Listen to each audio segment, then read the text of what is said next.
Hey YouTube, Darren here. Gonna be kind of an update as to what all's going on. Wanted to do like a 1 year update on these tires that I put together. I call them mud flats. I've done 6 of these. What I do is I take the tires that are no longer airworthy and I break up styrofoam hunks or pieces of foam and I fill them up. Foam, eggshells and stuff like that. Peanuts does really good. Fill them up. You have the rim on, and then if you're able to set the bead, with air, you can do that, and that helps a whole lot. Then you start drilling holes in it, 4 or 6 holes on either side, and you start injecting regular household great stuff foam into it. And I thought it was a pretty cool idea, and it works really well. These tires are so dry rotted you couldn't put air in them unless you used a tube, and you end up using about $15 or so worth of foam, which is about the same as a tube, a big tube, a good tube. Okay, but it never goes flat. Forgot to put everything on the handheld, on the monopod,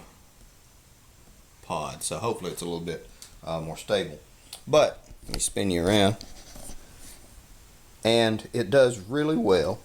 It takes a little bit of work. It'd take a few hours to make 2 of them, but you never have a flat.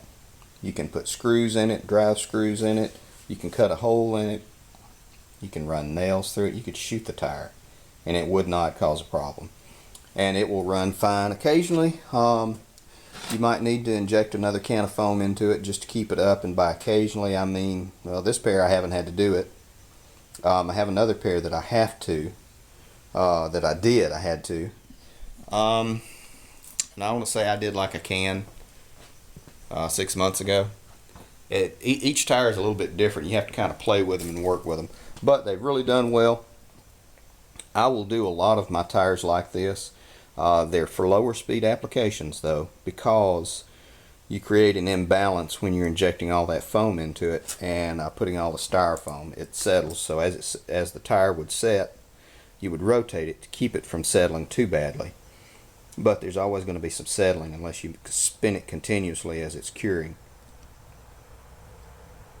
That being said, you cause an imbalance in the tire, which at high speeds will jar you to death and could cause some problems as far as being on the road. So I would only use these mud flats that I built for off-road applications, maybe not more than 20 miles an hour. That's pretty much all I run these mud mowers on. And there's this one. People have asked me, was I going to do it to this one? No, I got great tires for this guy, and so there's really no need. They have good tread, and I don't even think I have any plugs in these yet, so I'm not going to do anything with those. Now when they get crappy, I'll fill them up with foam, but they do really well, and I have not had any problems out of these things. I've run over all kinds of crap, wrapped barbed wire around them, and no problems. Now I still like to run air tires, tires with air in them in the fronts, just to give me a little bit more cushion. But I do have a set that if I need to I can put on there, and it rides fine. And you can run over anything. Like I said, you can knock down a barbed wire fence and just ride straight over it with no problems, and it can wrap all around them and not do any kind of problem at all. We're back.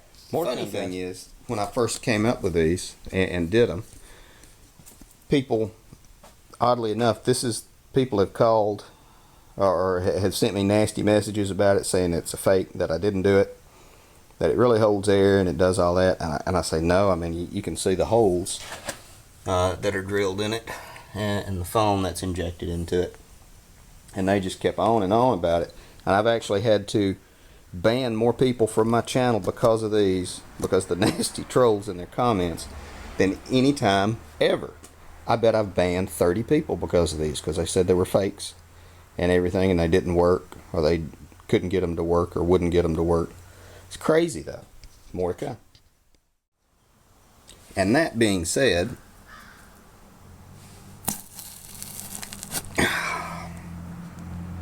There we go. That's a pretty good test. Well, now I'm going to have to get some pliers and pull that out. Alright guys, more to come. Okay guys, so that's it for this one. But the tires, someone had asked me to do this video, which is why I decided I'd go ahead and do it today. The tires, I've not had any problems out of them. Periodically, yes, you would have to add another can of foam in some of them. And the amount of foam seems to vary, I guess, depending on how much they inject in the can at the factory. Some I've had to do 3 cans, some I've had to do 5 on the same size tire, on the exact same tire. Like on this tire, and then like on that tire would be 2 cans more. But go figure. But I love them, they're great. Like I said, not for high-speed applications though. Thanks for watching guys, thanks for commenting, thanks for all the shares.